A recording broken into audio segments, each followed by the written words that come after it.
Good afternoon, everybody. Happy hump day from telework land. I'm hoping everybody's enjoying a little break, given, the climate. I understand it's a little stressful time. But with that being said, I'm going to sincerely ask all of y'all, please follow all the social distancing guidelines. Please be safe, take precautions.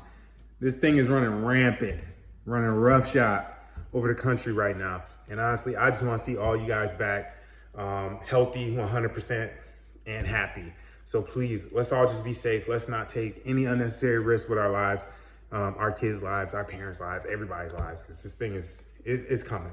All right, but we'll make it through, and I'll see you guys all back when the quarantine is over. So with that being said, I know we were supposed to meet up and start a regular rotation of meetings where, we can just sit down and, we can pick each other's brains and mentorship, and you guys can get some knowledge from me. So I would like to pick that back up. I'm going to give you guys some of the information from the topics you gave me via video, and then we can do some Zoom conferences just to, pick it back up. We don't have to meet in person, but this is definitely important. I absolutely love passing on the knowledge that I got acquired over, my career. And I just want to see you guys all find the success that you want. So I'm gonna do whatever I can starting now to give you all that information. So the topic, we're supposed to meet March 17th. The topic is gonna be how to stand out as a UTM in your squadron, right? And I get the importance of it because we're often one deep in a squadron that doesn't know what we do, right? Cops, medics, comm, intel, CE. Like there's more units outside of the maintenance group than there are. And even in the maintenance group, honestly, I'm a private maintainer. I did 2 stints in the maintenance group as a UTM, and I can tell you maintainers don't know what we do. And that's where the biggest bulk of our work is, where the biggest bulk of our people are, and they don't know what we do. And it's tough to really get what we deserve in terms of EPR ratings, awards, decks, etc. But it is very possible, and it's not as hard as you think. So I've been able to crack that code, I believe. I found success, quite a bit of success. I'm not going to brag, but I do want to share my road with you, and hopefully you can apply some of the techniques that I learned over my career and help you get to where you want to go. All right. So being a UTM has been very interesting for me. It was not my first choice of career path as a retrainee at all. It was my only choice. I was prime maintainer. I loved doing what I did. It came easy to me. Not easy, but easy enough. I found success easy enough, found a lot of it, and I just really loved it.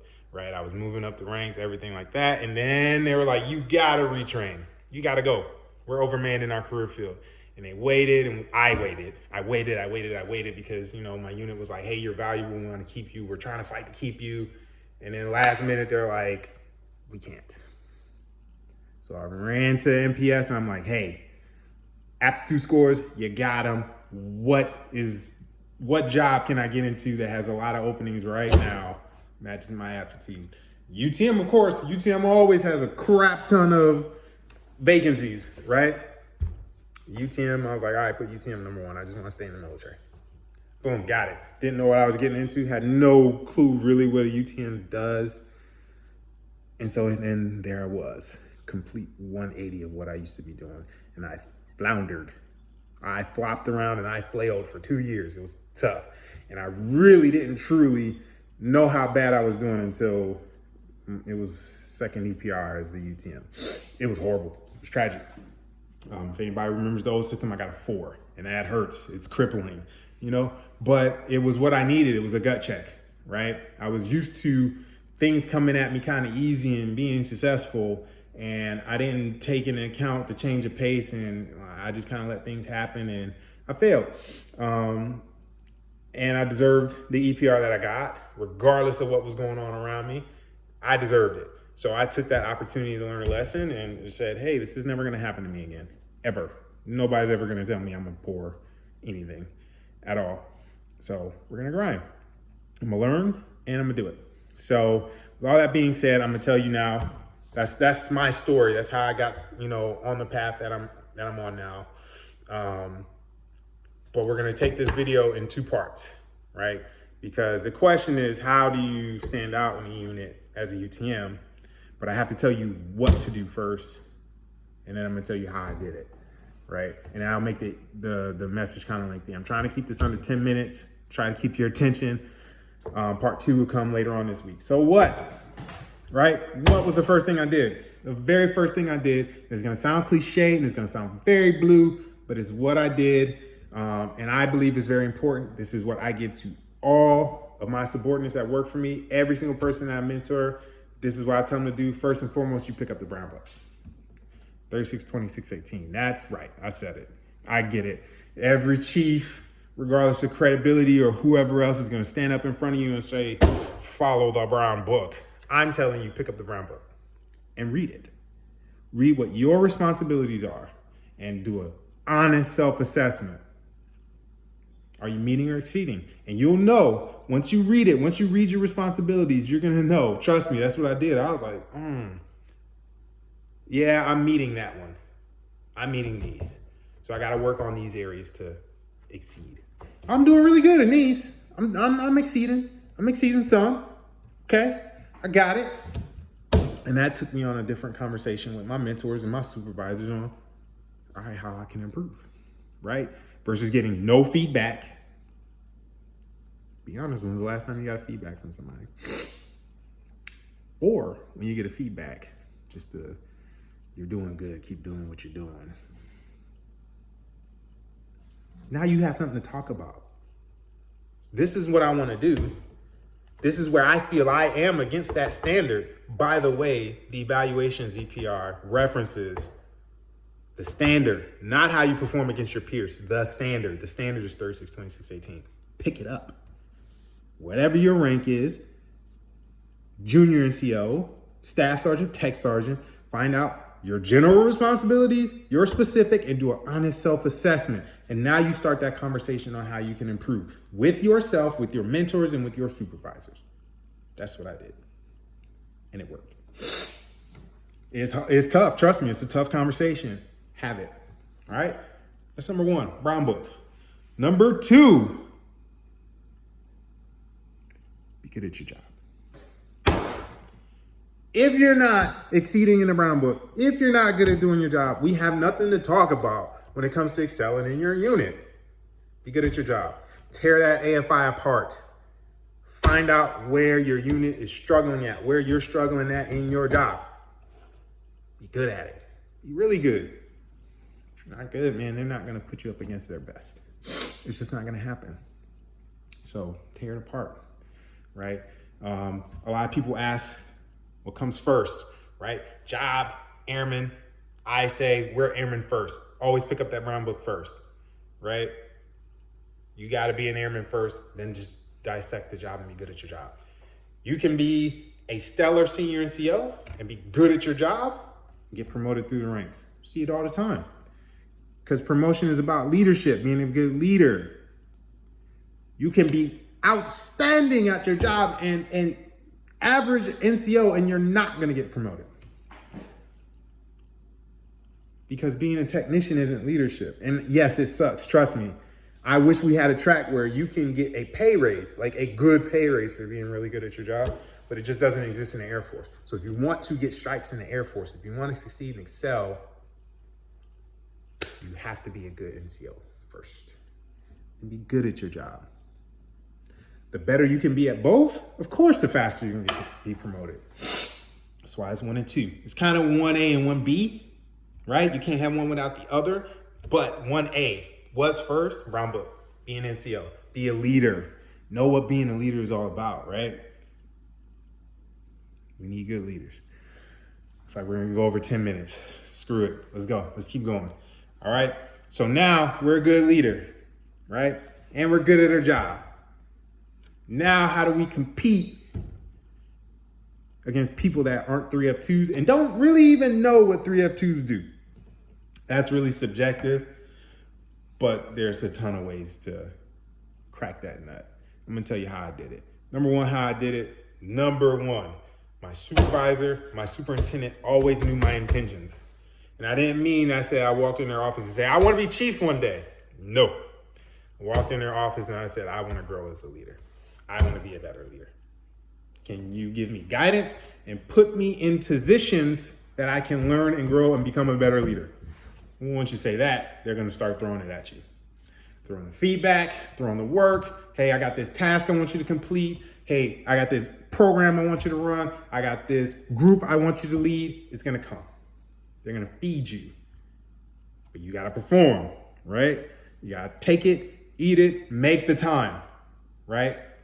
There's going to be some hard sacrifices there. Yes, sometimes you will have to sacrifice a little home time. Just like sometimes at work, you're going to have to sacrifice a little work time to make sure home is good.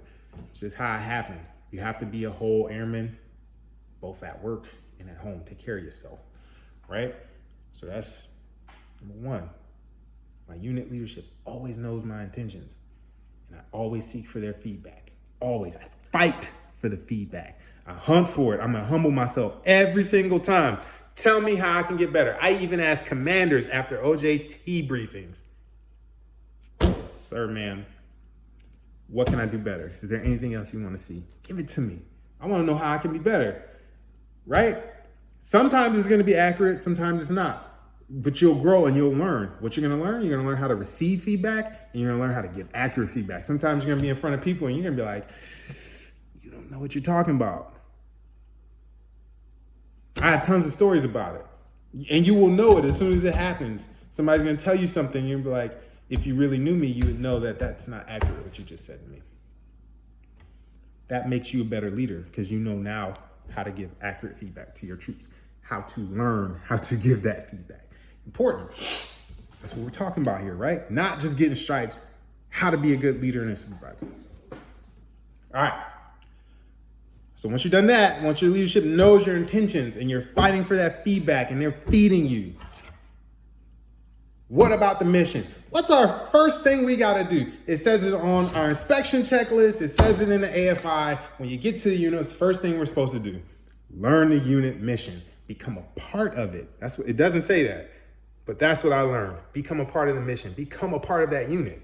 You know what I'm saying? Don't just focus on what's happening behind your computer. Oh, SOT on this date. You didn't provide me your training statistics. You didn't put a 623A entry in there. Yeah, that stuff's important. It's your job. How are you helping the unit achieve its mission truly with your skill set, right? How involved are you? Or are you just behind your computer tasking people to do things? That's the question, right? So that's what I did. I would go to sections. I would use those informal work center visits. That's my time. Like I go down there, I talk to people, and that's all I would do. It got to a point that in many units, and it still happens, people complain. They're like, hey, sometimes we can't get a hold of Sergeant Henry. That's right, because I'm in your work centers. Sorry that during that time I'm not at my desk, but you leave me messages, I call you back. You email me, I answer them back. And then the next rotation, I'm in your work center, helping you out. But you find those critical work centers and you make it your absolute business to do everything you can to assist them, make their life easier, teach them, train them, guide them, mold them. You don't have to have direct subordinates to show mentorship and leadership and guidance. We're in the perfect position to do it for every single member in our unit. Just go be a part of their mission. Find out why it's hard for them to put those entries in, right? When we think it's easy, like, oh yeah, just go put the entry in. There's something stopping them from doing it. Is it education? Is it time management? Is it, shift work? Is it mission? Is it access to, there's so much. Help them. Help them. You'll build rapport and you're going to feed your own credibility. Help them. Be a part of what they do. Learn what they do. Try to even do what they do. Every single unit I work for, I perform tasks for that unit. Specifically, cops, I posted with the cops when I was with them. Right? Medical, I did casualty care. Right? Did I do it under extreme circumstances or real world? No, I learned it and I did it during exercises. I would go, post and do those kind of things and run different errors. You do that kind of stuff. It's going to build your credibility. You're going to be a part of that mission and they're going to see it and you're going to diversify, right? Be a part of the unit you're in, not to the neglect of your own responsibilities, of course, but just be a part, right? Show that you're more than you're there for just your mission. You're there for their mission, right? Those are the major rocks. Like I said, in the next video, then we'll do the how, right?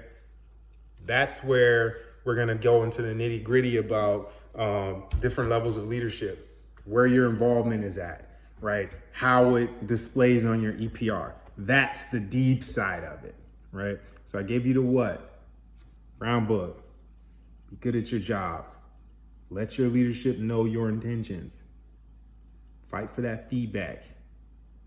Let them give you some work. Let them feed you. You chew it up. Learn and grow. Then lastly, learn that unit mission. Be a part of it. Literally support your people. Show them you're there for them. You're their support function. Be that, right?